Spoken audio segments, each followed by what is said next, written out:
موت نافرمانی کی حال میں کہیں نہ آ جائے تمہیں.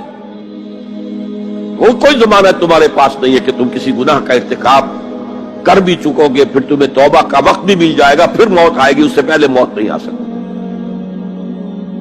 کیا معلوم عین اس گناہ کے ارتکاب کے دوران موت آ جائے. وہ موت کیسی ہوگی؟ شاید آپ کے علم میں ہو, لکھنؤ کے ایک بہت بڑے شاعر تھے اور ان کی موت بہت ہی مکروہ حالات میں واقع. رات کو 2-3 بجے, جس کو آپ انگریزی میں کہتے ہیں in the small hours of the morning, شراب خانے سے نکلے, نشے میں دھت, چکر آیا, گرے, اور ساتھ ہی بدرو جا رہی تھی گندی نالی, اس میں گر گئے, وہاں سے لاش برآمد. کیسی موت ہے یہ؟ نافرمانی کی حالت میں موت آئی ہے, شراب کے نشے کی حالت میں موت آئی ہے. اور کیا یہ ممکن نہیں ہے کہ کوئی شخص بدکاری کا ارتکاب کر رہا اور عین اسی فعل کے دوران موت آ جائے؟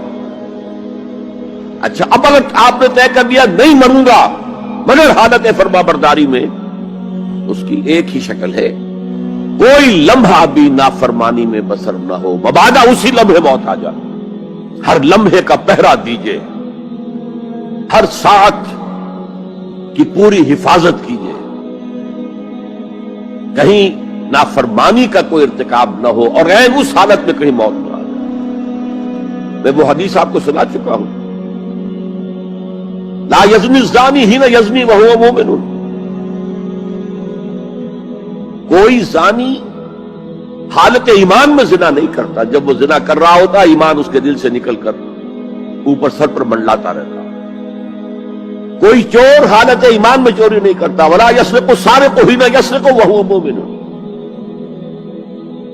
کوئی شرابی حالت ایمان میں شراب نہیں پی سکتا, ولا یشرب الخمر حین یشرب وہو مومن.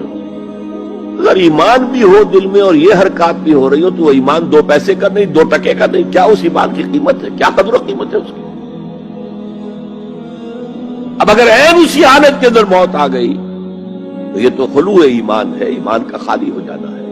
یہ ہے وہ بات جو کہی گئی. اب یہ اسلام اور تقوی, ان دونوں کو یہاں نوٹ کر لیجئے. یا ایھا الذین آمنوا اتقوا اللہ حق تقاتہ ولا تموتن الا وانتم مسلمون. اے ایمان کے دعوے دارو, اللہ کا تقوی اختیار کرو جتنا کہ اس کے تقوی کا حق ہے, اور دیکھنا موت نہ آنے پائے مگر فرما برداری کی حالت.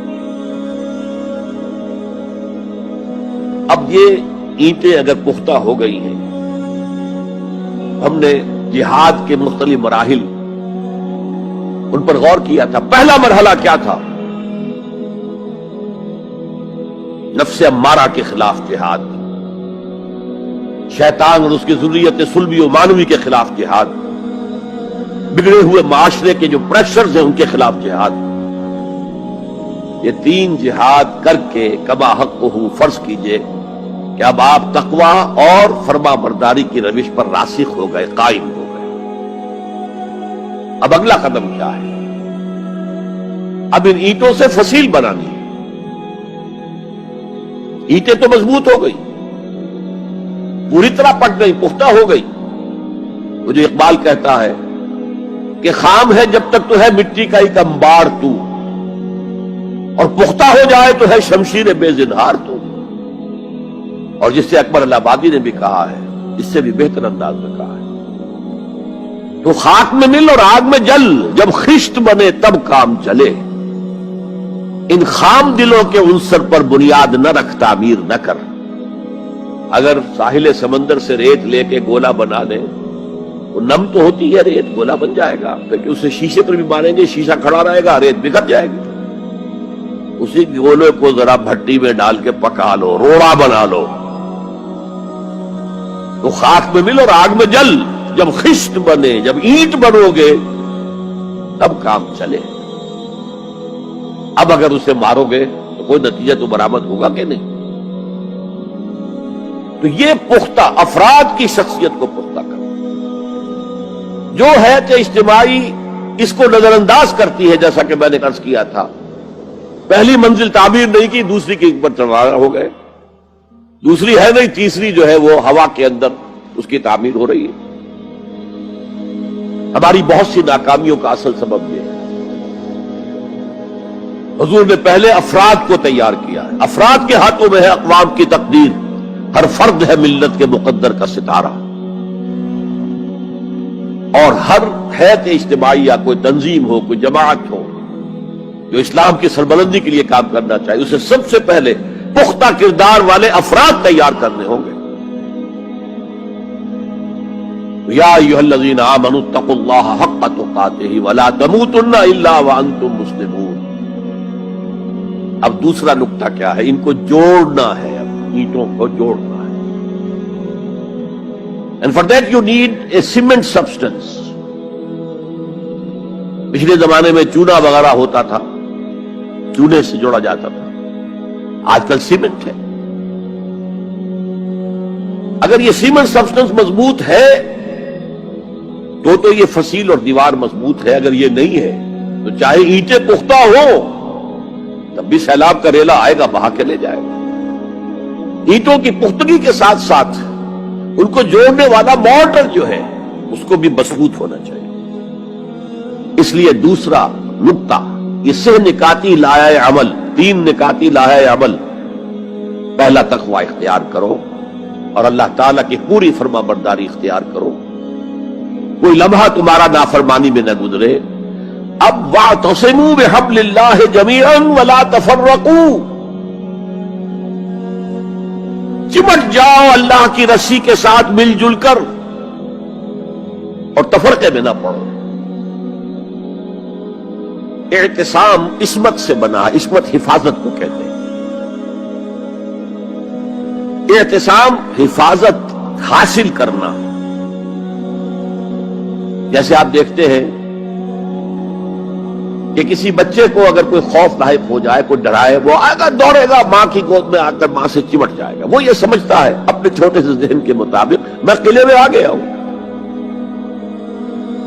یہ دوسری بات ہے کہ کوئی شفاق انسان، جیسے فسادات ہوتے ہیں یا جیسا کچھ سن 47 میں ہوا تھا، کوئی شفاق بھیڑیا صفت انسان آئے، بچے کو کھینچے ماں کی گود سے، اچھالے اور کسی نیزے میں پرو لے۔ لیکن بچہ یہ سمجھتا ہے کہ میں آ گیا ہوں، پناہ میں آ گیا ہوں، قلعے میں آ گیا ہوں۔ تو یہ ہے اعتصام۔ اور عجیب بات یہ ہے کہ جو اس سورہ مبارکہ کی جو ہم نے شروع کی ہے آیات، وہاں سے ایک آیت پہلے جو ہے 10ویں رکوع کی آخری آیت، وَمَن يَعْتَصِم بِاللَّهِ فَقَدْ هُدِيَ إِلَىٰ صِرَاطٍ مُسْتَقِيمٍ۔ یہاں حبل اللہ نہیں ہے، جو اللہ کے ساتھ چمٹ جائے تو اس کی ہدایت تو ہو گئی صراط مستقیم کی طرف، اللہ سے جڑ جاؤ۔ سورہ حج کی آخری آیت کے بھی آخری الفاظ یہی ہیں، وَاعْتَصِمُوا بِاللَّهِ فَأَقِیمُوا الصَّلَاةَ وَآتُوا الزَّکَاةَ وَاعْتَصِمُوا بِاللَّهِ۔ وہ تمہارا پشت پناہ ہے، وہ مولاکم ونعم المولا ونعم النصیر، کیا ہی اچھا ہے وہ مولا، پشت پناہ، مددگار، حمایتی، کیا ہی اچھا ہے وہ مدد کرنے والا۔ تو وہاں پر بھی واعتصموا باللہ، وہی لفظ یہاں آیا، ومن یعتصم باللہ فقد ہدی الی صراط مستقیم۔ اب یہاں سوال پیدا ہوتا ہے وہ حبل اللہ کون سی ہے؟ اب اصول یہ سامنے رکھیے کہ قرآن مجید میں اگر محسوس ہو کہ کسی جگہ پر کوئی ابہام ہے، اجمال ہے، کہیں وضاحت کی ضرورت ہے، تو یہ حق ہی نہیں، فرض ہے محمد الرسول اللہ صلی اللہ علیہ وسلم کا کہ اس کو بیان کریں، واضح کریں، تبیین کریں۔ انزلنا الیک الذکر لتبین للناس ما نزل الیہم۔ اے نبی، ہم نے آپ کی طرف یہ ذکر اس لیے نازل کیا ہے کہ آپ لوگوں کے لیے واضح کریں وہ شے جو ان کے لیے نازل کی گئی، ان کی طرف بھیجی گئی۔ آج ایک عظیم ترین فتنہ ہمارے ہاں جو ہے وہ انکار حدیث کا ہے۔ وہ گویا کہ حضور کو یہ حق ہی دینے کو تیار نہیں۔ کہ قرآن مجید کی آیات کی توضیح کریں، تبیین کریں، جہاں کہیں کوئی سوال پیدا ہو اس کا جواب دیں. لیکن یہ جان لیجئے یہ حضور کا صرف حق نہیں، فرض. مجھے ایک بڑا تلخ تجربہ ہوا تھا لاہور میں 1973 میں، وہ جو عالمی کانفرنس ہوئی تھی لاہور میں، دنیا کے تمام مسلمان ملکوں کے سربراہ وہاں جمع تھے. تو اس زمانے میں اس آیت کا بڑا چرچا تھا، اخبارات میں بھی بڑے بڑے اشتہار شائع ہو رہے لوگوں کی طرف سے، وَاعْتَصِمُوا بِحَبْلِ اللَّهِ جَمِيعًا وَلَا تَفَرَّقُوا. رکشاؤں کے پیچھے بھی بینر لگے ہوئے ہیں، ٹیکسیوں کے پیچھے بینر لگے ہوئے ہیں، وَاعْتَصِمُوا بِحَبْلِ اللَّهِ جَمِيعًا، بینر آویزاں ہیں سڑکوں پر جا بجا. لیکن میں ایک پریس میں گیا کہ جہاں میری ایک کتاب چھپ رہی تھی اور تاخیر ہو رہی تھی، تو میں ذرا ان سے کہنے گیا جلدی کرو. وہاں ایک صاحب آئے ہوئے تھے اور بدقسمتی سے آزاد کشمیر، جو ہمارے ہاں آزاد کشمیر کہلاتا ہے، آپ کے ہاں وہ مقبوضہ کشمیر کہلائے گا، اس کے وہ محکمہ جو انفارمیشن ڈپارٹمنٹ کے سیکرٹری تھے، اہم تھے. ان کا یہ کیا رہا؟ یہ لا یعنی کلام ہے، بے معنی کلام ہے. فَاعْتَصِمُوا بِحَبْلِ اللَّهِ جَمِيعًا، کہاں ہے وہ رسی؟ کس کو رسی؟ کون سی رسی کو پکڑوں؟ بہت صدمہ ہوا، لیکن کیا کیا جائے؟ اصل میں کمیونسٹ ذہن کے تھے. اب اس لیے وہ اللہ کے رسول نے واضح کیا ہے کہ حبل اللہ کون سی. میں وہ حدیث آپ کو سنا چکا ہوں، حضرت علی رضی اللہ تعالی عنہ سے جو مروی ہے، نبی اکرم صلی اللہ علیہ وسلم، ترمذی شریف اور دارمی یا بیہقی میں موجود ہے. تو اس میں یہ الفاظ میں ہوا حبل اللہ المتین وہو الذکر الحکیم وہو الصراط المستقیم. حضرت علی فرماتے یہ ہے کہ میں نے سنا حضور نے ارشاد فرمایا ان قریب ایک بہت بڑا فتنہ رونما ہوگا، انہا ستکون فتنۃ. میں نے سوال کیا مل مخرج منہا یا رسول اللہ، اے اللہ کے رسول فرمائیے اس سے نکلنے کا راستہ کون سا ہوگا، مخرج کون سا ہوگا، ایگزٹ کون سا ہوگا. یا آپ کے ہالز میں جہاں ایگزٹ لکھا ہوا ہوتا ہے سرخ سی بتیوں کے ساتھ، عرب ممالک میں مخرج لکھتے ہیں اس کو، نکلنے کی جگہ، بھاگنے کی جگہ. اگر کہیں دھواں بھر جائے، کہیں آگ لگ جائے تو بھاگو ان روشنیوں کی طرف، ان دروازوں کی طرف، وہ کھل جائیں گے.